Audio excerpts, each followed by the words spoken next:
Well, thank you really.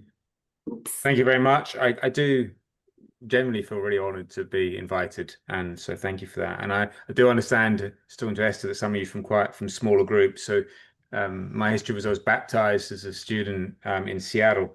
And then I came back to Liverpool. So there were three of us. That was the entire church in Liverpool.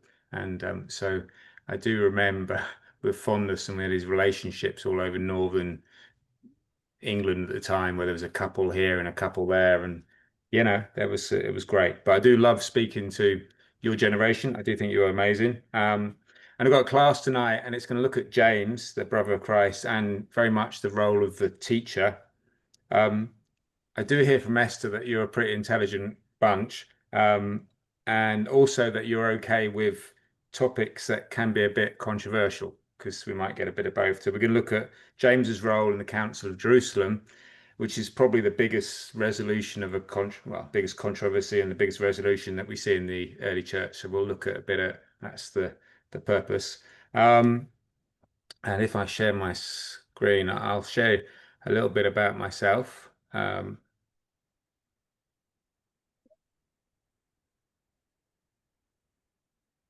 Great. Can you see that? Yeah. So I don't uh, I don't have my own existence. I'm the kind of parent of my children. So some of you might know Millie Thomas, or my son JJ Thomas, and JJ's girlfriend Steffi Ginkter, who's living with us at the moment, which is great. Um, and this was from Monday from Josh Fishiru and Kemi's wedding, which was just great if you know them as well. And I'm an architect. This is a background theatre for the King of Morocco. Been a disciple since 91. So done lots of things, but I've been training as a teacher in the church for about 5 years. So this was a fantastic Bible study tour with Malcolm and Paul. This is the gate at Perga when Paul and Barnabas continued during the first missionary journey, and John Mark turned back and abandoned them. I love to run. Photo from the spine race, and this is after 4 days and a long night on my own in bad weather on the most isolated part of the course. I came to this sunrise, and there was the hut, Greg's hut, and I knew then that things were going to be okay. Um, and I studied the Beatitudes a few years ago, and that's important to me, especially being poor in spirit really helped me out. So I'm neurodiverse, ADHD, and dyspraxia. I've had some quite experienced some poor mental health. I've had a broken leg, I've got arthritis, I've got scoliosis, I've had work redundancies, I've been bullied at school, and some tough times in church at the end of the Riverside. And a key verse, I think, is, I will boast in my weaknesses, which is really important. And and a verse which I kind of hold on to is kind of like a theme for me is I've come that they may have life and life to the full. And I really want to lay hold. I want my life to lay hold to that promise of life to the full. But for me, what that means is all of the above, a life of adventure, but a life full of troubles as well. Everything above counts to me as life to full. So that's about me. We will look at a scripture, and we have two main scriptures, James 3:1. Not many of you should become teachers, my brothers, for you know that we who teach will be judged with very strictness. Um, I'm doing a master's at MTS, Mountain Theological Seminary, which is the church's university called Rocky Mountain. And a month ago, I submitted this paper, if you can see that, um, which is uh, about the roles of the evangelist, elder, deacon, and teacher, 150 pages. And it's a topic I've been looking at since 2012. And it was one of the things I just had to get out. I just was bugging me. I just needed to get through it and to do it. And really helpful for me in understanding the teacher role. And I come out with two areas that I feel like I need to imitate and which are key to teaching, being a church biblical teacher. And one of those is the role, one of that is the role of the teacher is unchanged, unlike the other roles. You have Old Testament teachers and you have New Testament. Really, the role is that. And there's two things: the need for sound teaching and also refuting false doctrine. And I'm going to focus more on that second one, the kind of unpopular one, refuting false doctrine. and how that people need to be, particularly teachers, aligning to that role. So if we look at teachers through the Bible, you see Ezra, he's named 6 times as a teacher, writer of the book of Ezra, described in Nehemiah. The chief rabbi of England, Jonathan Sacks, described him as the prototype of the teacher as hero. Gamaliel is named once as the teacher, described in Acts 5 and 22. And the Talmud, the Jews of that time, described him as the glory of the law. They had in such respect. And then Saul Paul, um, named 3 times as teacher, writer of 13 books, described in Acts. So looking deep at those guys, you look at their lives and how they were, and how Ezra, when he came to Jerusalem and he heard that they'd intermarried with the Canaanites, he tore his robes. He took personal responsibility for the sins. If you look at Gamaliel, it says about him that he was a teacher of the law held in honor by all the people. And he was able to challenge this group and to save the lives of all the apostles who were there they wanted to kill them. He went in and they listened to him.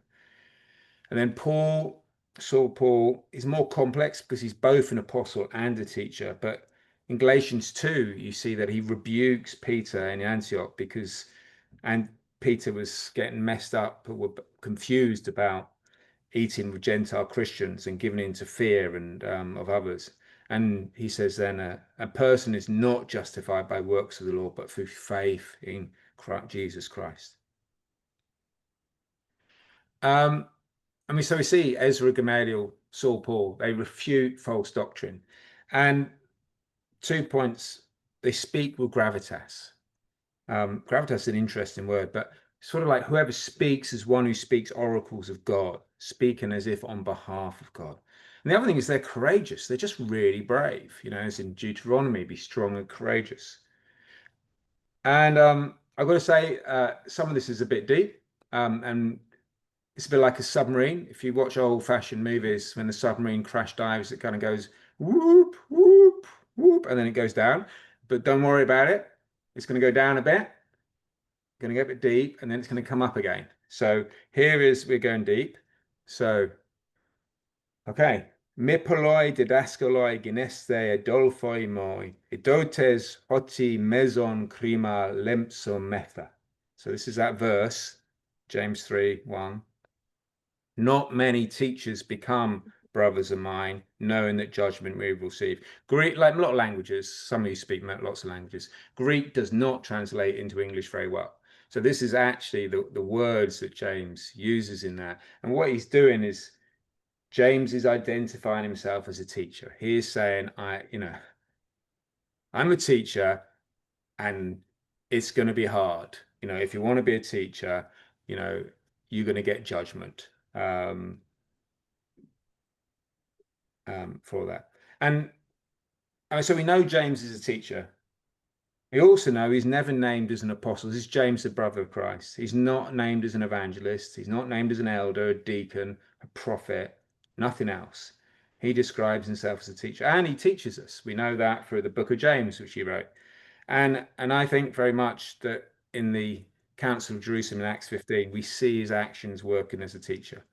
And as such, he's just like Ezra, Gamaliel, and Saul, providing those who might want to be a teacher, and I am hoping there might be a response, there might be someone there, or our teachers, a great and challenging example to imitate. So, and it's the same way as, people who want to be evangelists or trained in that or gifted in that way, they might imitate Timothy or Titus or Philip for the primary source for evangelists. So James, Acts 15, the Council of Jerusalem, the background of it is we have Jewish Pharisee Christians, and there were Pharisee Christians, which is amazing. And they went down to Antioch and they told the Gentile Christians in Antioch, this big city, the second biggest city in the Roman Empire, that they needed to be circumcised. And they said they weren't actually saved, they needed to be circumcised. And we're going to look at that scene and see what we can learn from it. It's kind of Acts 15, it's about 49 AD. James is this teacher, significant leader of the church in Jerusalem. It's a big church. It's got a big majority of Jewish Christians. Most people have grown up as Jews and they've become Christians. And it's got these Pharisee Christians as well, the kind of the rigid things. And then we know all the other nationalities they have. They're Parthians from Acts 2:9, the list. Parthians, Medes, Elamites, and all those extraordinary people that Jesus called, Samaritan Christians, Jewish tax collector Christians, Gentile Roman centurions. We might think that some of our churches are a bit mixed, but the church in Jerusalem was just such a mixture. Maybe a bit like the church in Berlin or in London. But in this situation in Acts 15, he has before him two groups. I don't know if any of you study law, but you could describe it as the defendant and the plaintiff groups. You've got the Pharisee Christians from Jerusalem, who I think the best word to describe them is conservatives. And then you have the Gentile Christians from Antioch, who you might describe as liberals. And the question is how does James respond as a teacher to these two diverse groups? But what I wonder, maybe we could talk about later, is does that sound like anything like any of our churches? I tend to see that in the countries, the churches we're part of, that we have more conservative disciples in churches and we have more liberal disciples and church and Christians. And that doesn't mean they're not Christians, but they just have a different view. And I find that both groups don't particularly like the label conservative or liberal, but it seems to be, I don't know another one. But I love your thoughts on that. Do you see conservative and liberal views in your church as they were in the Council of Jerusalem? First point is gravitas. And a definition of the word, which is becoming more and more popular in the English language, is dignity, seriousness, solemnity of manner, as in a quote, a post for which he has the expertise and the gravitas of doing that. And when I hear that word, gravitas, and I'm sort of looking for a word, I think of the respect that people had for Gamaliel. That Gamaliel was a teacher of the law who was honored by all the people. And maybe you can think of someone like that, who is honored because of just the way they are. And if we look at the main passage, the Council of Jerusalem in Acts 15, it says, well, the background is Paul and Barnabas go up from Antioch after this accusation. They go out and lots of arguments. They go up to Jerusalem and they meet there in the Council of Jerusalem with Peter, the apostles, the elders. And it says, but some believers who belonged to the party of the Pharisees rose up and says, it is necessary to circumcise them and to order them to keep the law of Moses.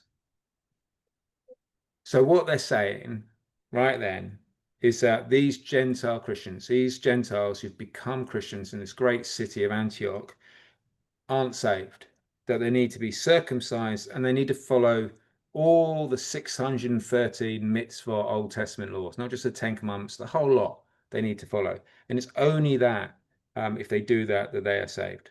And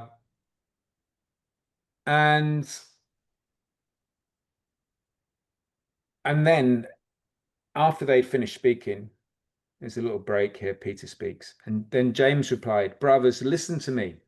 Simeon has related how God first visited the Gentiles to take from them a people for his name. And then James quotes from Amos 9. And then in verse 19, he goes on, therefore, my judgment is that we should not trouble those of the Gentiles who turn to God, but should write to them to abstain from, and he uses a word which the Greek is eliskameton, which the things polluted by idols, and from sexual immorality, and from what has been strangled, and from blood. For from ancient generations, Moses has had in every city those who proclaim him, for he's read every Sabbath in the synagogues. So we see James giving this final judgment. Everybody comes together from all over into Jerusalem, but James, the teacher, gives the final judgment. It's not Peter, it's not the apostles. And that's really interesting. Why would it not be Peter? Why would it not be the apostles in there? Why is it not Saul? He isn't an apostle. There's nothing to indicate he's an elder, a deacon, a prophet, but we know he's a teacher. So I think the most likely, reasonable hypothesis is that he's speaking as a teacher. Um, and as such, just as Gamaliel, just as Ezra before him, he gives an example of how teachers were and should be within the church. And he says, my judgment is. And like Gamaliel, James has gravitas. He has this thing. His words are listened to and respected, and they follow. We look later at it. And a good question, which I've applied to myself, which I would like you to think about maybe, is how can you, how can I develop that kind of that level of gravitas that people listen to our words? You know, you might hear the word just because you are young, but here's another one, you know, having the words that command respect in our lives. So that's the first point, gravitas. Second point is courage. And looking at the judgment that James gave, he says 2 points. We should not trouble those of the Gentiles who turn to God. And the second one is, but should write to them to abstain from this weird word aliskemeton, the things polluted by idols, and from sexual immorality, and from what has been strangled, and from blood. So there's two key things here that he is saying they do not have to be circumcised and follow the law of Moses. And the second one is they must not take part in aliskemeton, sexual immorality, and what has been strangled in blood. The first part, we should not trouble those of the Gentiles who turn to God. In the Jerusalem church, there were these wide mixture of believers and some who belonged to the party of the Pharisees. And I imagine I'd like you to think about how, if you were a Pharisee Christian, how you'd have reacted to James's teaching. Is it likely that he would have upset some of them? Should James have been more diplomatic? Should he have had more cultural intelligence? I suggest that he was very brave. He was full of conviction. And I say he also pulled up a lot of conviction for him that he was a leader, a person as part of this church, and he was alienating. He was standing up against refuting this group, this powerful group of Pharisee Christians. So that's pretty brave.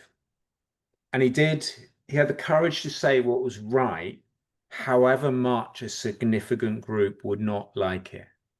And I think that's a really valid, important point, that sometimes we have to say things, or we should say things, which is the right thing to say, even though they are going to upset people. The second part is really complicated. I spent years looking at it. I was asked a question. I gave a class in 2023 in January. Why does the judgment, and the question at the end of it, Q&A at the end, and somebody asked me a question. Please don't ask me a question as difficult as this one. But why does the judgment from James, the brother of Christ, and the Council of Jerusalem in Acts 15 also include idol food, strangled, and blood? Why? Why would James do that? Sexual immorality makes sense, but what about these other three? And it took me about 2.5 years to come to an answer on this one, and not from my answer, but from somebody I met. But before that, what does Shakespeare and Peter, Paul, and James have in common? You can write it down. I'll be very impressed if you get it. I've asked the question before and nobody got it. And the answer is they both invented words. Shakespeare invented words like lonely, critic, eyeball, manager. He invented or was the first to be recorded using 1,700 words, which is more than anyone else. But New Testament, Paul, charisma, gifts, evangelist.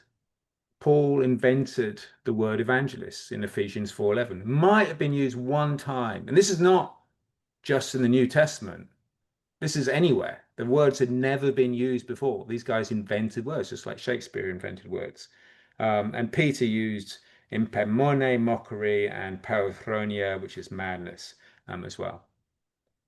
Okay, we're going to go deep again. Whoop, the submarine's going down. Did James invent this word aliskemeton?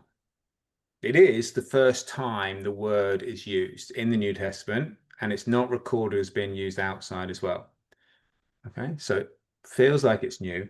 And interestingly, there is another word hirothuton, which is in the New Testament and is used outside. And what that means is meat bought in the market after it's been sacrificed in the temple. So what is oliskometon?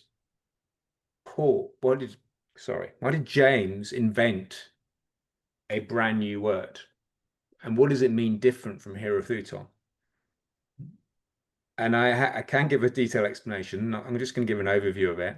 So I think that word oliskometon, it's not just me. I came it from a professor guy I met. Um, I think it means meat sacrificed and eaten in the temple as part of the pagan feast. When you go into the temple and eat it there. And then it makes sense. So strangled animals, and in particular birds, were frequently strangled in the temple sacrifices. Interestingly, strangled meat, there's lots of stuff in the 613 Old Testament laws. Eating strangled meat isn't there. So it doesn't make any sense that he would invent it otherwise. But strangled meat is very common in temple sacrifices. Blood. The gods in the temple, what they did was they'd cut open the beast and then spurt the blood over the statues of the gods in the temple. And by doing that, that animated it, brought the gods to life, having the blood of the sacrifices poured onto them. And then sexual morality was an entertainment with temple prostitutes and with other guests. So, okay, submarines coming up again. Where do those four things happen? The place where those four things definitely happen together is in the temple. And these two images are from ancient mosaics and paintings of a temple feast from about the time of the Emperor Claudius, who was loved, debauchery, 49 AD, the time of the Council of Jerusalem. James is telling the Gentile Christians, you don't have to follow the law of Moses, the Old Covenant. But you do have to follow the New Testament. Specifically, you cannot go to temple sacrifices. And that was bad for them because dignitaries and politicians and businessmen would have celebrations in the temple. And what he was saying to them is, you can't go to those celebrations, no matter how bad it is for your business or for your personality or for your esteem in the town. You just can't do it. Christians don't go to places like that. You can't go. I, I spent some time, thinking about what an equivalent might be. And the best one I could come up with was I went to the stag weekend of a relative of mine. And one evening we went away to Torquay, surfing, stuff like that. And one evening we went out and we went, some bars and stuff.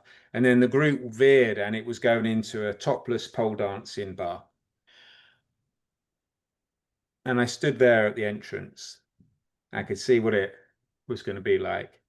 And there was a lot of peer pressure. If you're on a stag weekend together, there's a lot of peer pressure to hang out together, to go in with the rest of the group. And I thought, more maybe I should go in and look after this family relative. And I just stopped and I just went, you know what? I said to them, I can't go in here. So I turned, walked off. I went and sat on the beach. I prayed, called Amanda. And a few minutes later, another guy joined me there on the beach. And we went off and we had a nice drink together and a chat. So what's the point? Is it just as James's judgment in 49 AD that is still valid today? There are some places you just can't go as a Christian. I don't want to be a prude, but there's just some places which are just too bad. So this is James giving that judgment. To the conservative, Pharisee Christians, James says, you are wrong. Gentile Christians don't need to be circumcised or follow the law of Moses to be saved. To the liberal Gentile Christians, James says you can't go to temple celebrations, no matter how bad it is for you personally. He's very even-handed. He says he doesn't pull any punches. He's pretty strong to both sides.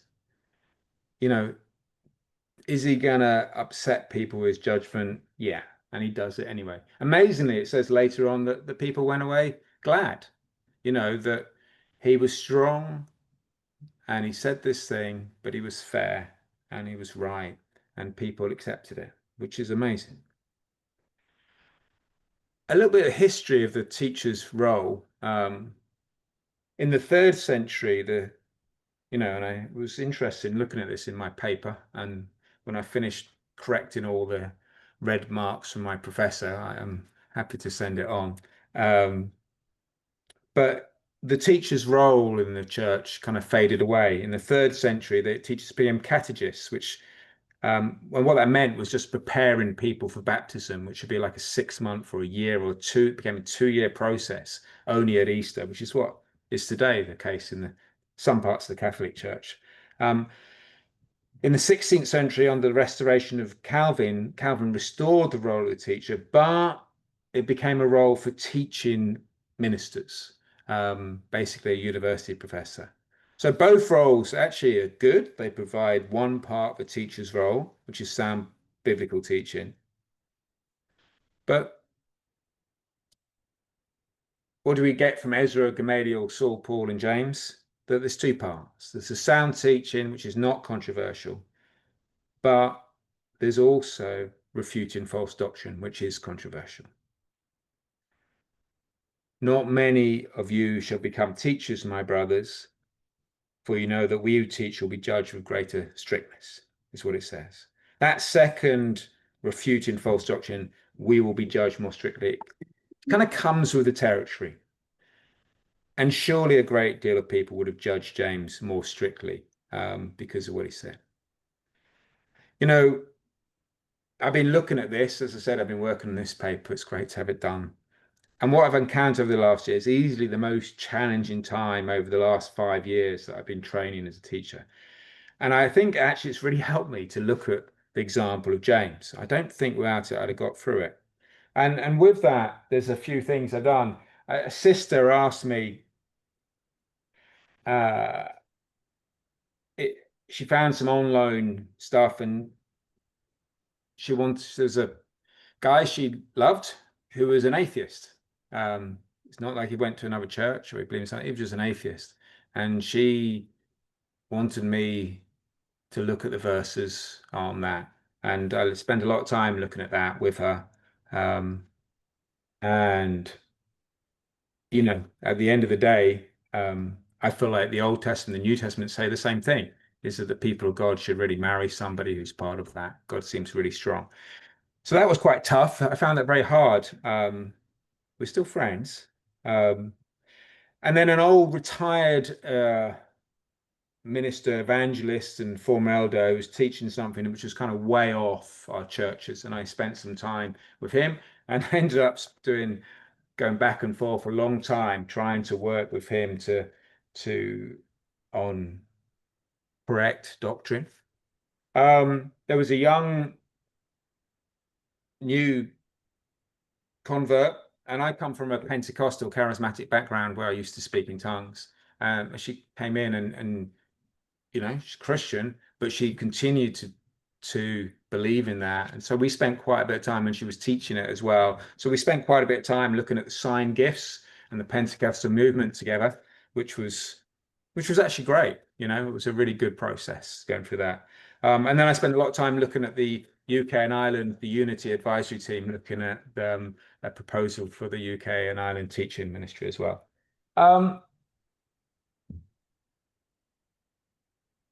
I have a question, which maybe we could discuss later on. Titus 1:9 talks about elders rebuking those who contradict sound doctrine.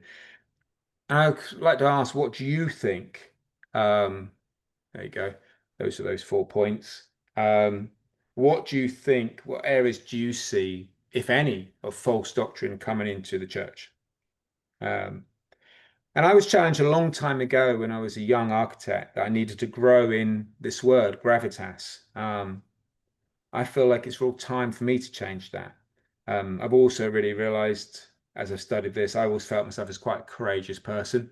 I realized I need to grow a lot in that as well. It's important. So I'm concluding now.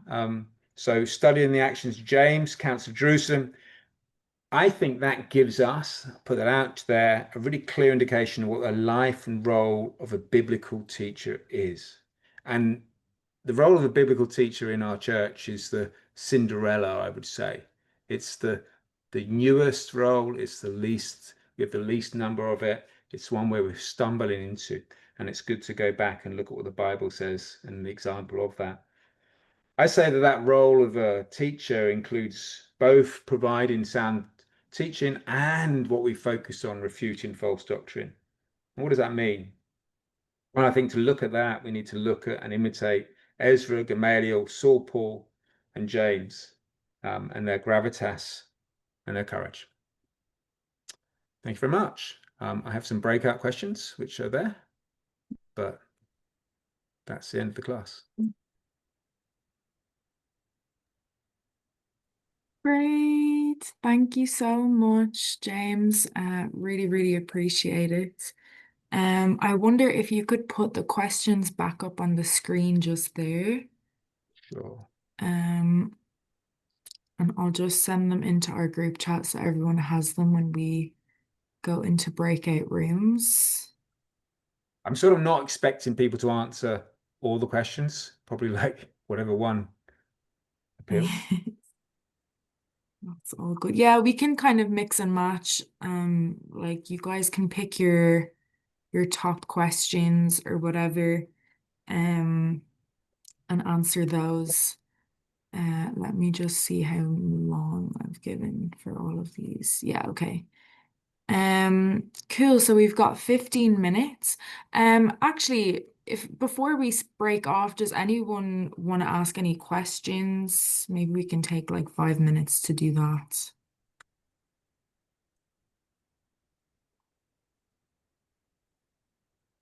If anyone has any reactions or burning questions from, Hello, can I ask a question quickly? yeah, go for it. Hello, James. Nice to Hey, see you. Joseph. Can I get you mentioned about the gifts, signing through the gifts with somebody. Can I get that at some point? Because I'd really like to go into that some more. Because I remember last year, my first year, I kind of like I kind of studied that out quite a bit, but I feel like my conclusions kind of like fizzled a bit, and then now I'm again at like the kind of the same place. I'm like, what was I convicted about again? Sure. So yeah, if that is that all right? Like that, it sounds like something be really interesting. Yeah, yeah, sure. And I love talking about the Holy Spirit, and I feel like we should talk about it massive more. It's probably my favorite topic, part of that and mental health. But and I'm a huge believer in people understanding. I think, we have the Holy Spirit with us all the time. Jesus says it's better that he goes because we could have the Holy Spirit, and that we all have a gift and we should know what our gift is. I think my gift is teaching, and that's what I love to do. So I feel like we, as a church, we need to lean in. But there is a thing about, the sign gifts, and I do believe they were there, but that's it's worthwhile understanding more about that. I think they were amazing, but I don't think I'll share that. Very happy to. Amazing, awesome, man. Thank you so much. Also, great class. Um, yeah, thank you so much, Mr. Thomas. I actually wanted to ask, what is your favorite or your most frequently used source for Greek translation? Oh, well, Bible Hub is brilliant. You Okay. know, and it's just great, and now that Bible Gateway's been axed as well, but I always love Bible Hub. And if you go to Bible Hub and you just pick on the verse and it's excellent. It's free. Okay. Anyone can use Yeah. it. And it's accurate. Yeah, yeah, it's Oh, great. I mean, yeah, no, it's really good. I do have there we go. I do have a Greek New Testament here. I'm doing if you want to, I've done one unit at MTS with Steve Kennard. Steve Kennard's like the best um, Greek scholar. He's really scary. It's terrifying. It was the hardest thing I've ever done, and I've studied quite a bit of stuff doing it, and I'm terrified right now because I'm doing advanced Greek in January with oh Steve wow. Kennard. But it's a challenge for you, like especially if any of you have learned a foreign language. I just say at some point Yeah. in your Christian life, learn Coney Greek because read it. And the other thing that's really good is Daily Dose of Greek. You know that on YouTube? You put in Daily Dose of Greek and it's one verse. And honestly, he's the best teacher I've ever and his skills as a teacher are amazing. And he goes through one verse and tries to, it'll be a bit much the first time you look at it, but he goes through it word by word, and Sure. pretty well done. So I would say, yeah, Bible Hub, I use it all the time, and Daily Dose of Greek. And this guy, Plummer, who's a Southern Baptist, but he's got, and then sign up to do Greek at MTS with Steve Kennard. And Yeah. then you can complain to me, Ross, when you how it's the hardest thing you've ever done in your life. I mean, I know a little bit about modern Greek, but Oh, really? Oh, well, yeah, wait. but I'm sure it's nothing in comparison to what you've done. It's so inspiring to look at the words in as they were written. It's really helpful. And just Greek. Those of you who speak second languages, a lot. European languages are fairly close. Coney Greek and English are a long way apart. Yeah, yeah.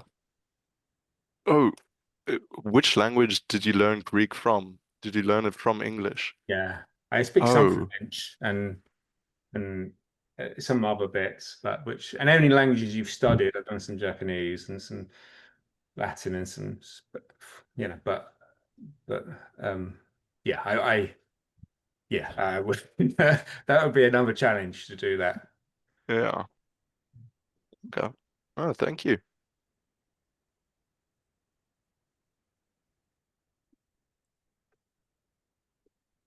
I've got a question.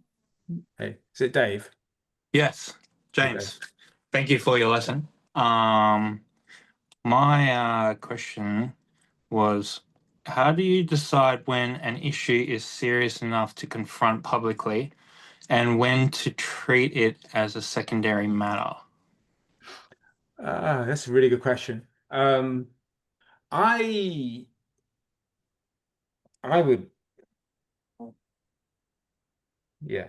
My approach would pretty much always be to start by following a kind of principle of sitting down with that person and let's get breakfast, let's get dinner, and talking it through and talking it through. And um,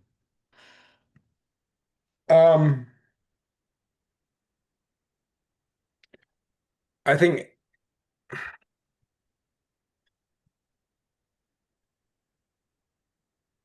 it was interesting with that.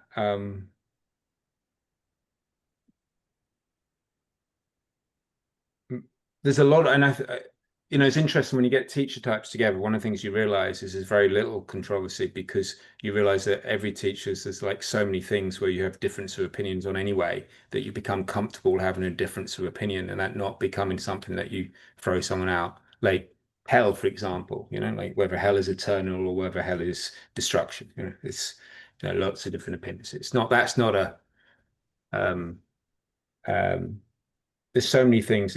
I think where it is, and it's not really, it wouldn't be my for me to decide, but if somebody is starting to like even with the charismatic gifts kind of type thing, um,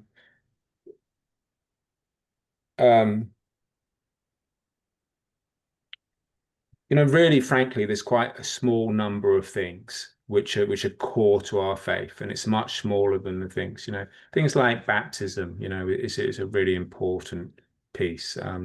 Some core things about sin are important. There's quite a small number, and there's a wide range of things. I think it's most areas when somebody says, "Okay, I'm not willing to talk to you about this anymore. You're not willing to work with it anymore." That starts becoming problematic. I think at that point, but even then, I wouldn't make it a public thing. It's very rare. It would be something where it's like, okay, let's get somebody else in, their trusted friend, and to try and resolve this thing. So I don't feel I'm giving you a very good answer, Dave. But but I suppose I'm talking about teaching things, really. I might have to go away and think about that, or maybe we need to have a debate, more of a discussion about it. Um, Okay. but I think in my experience, it's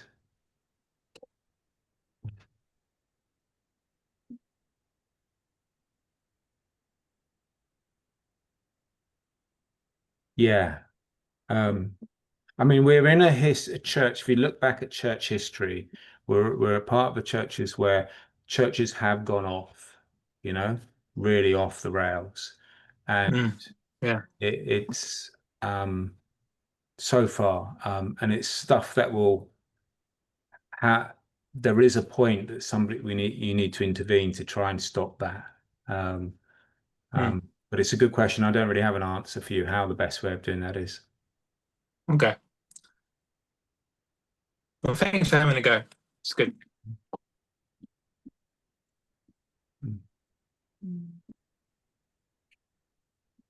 Anybody else before I do breakout rooms? Nope. Okay, so we'll have 15 minutes for breakout rooms. I didn't realize this is still recording, so I'm going to stop that now.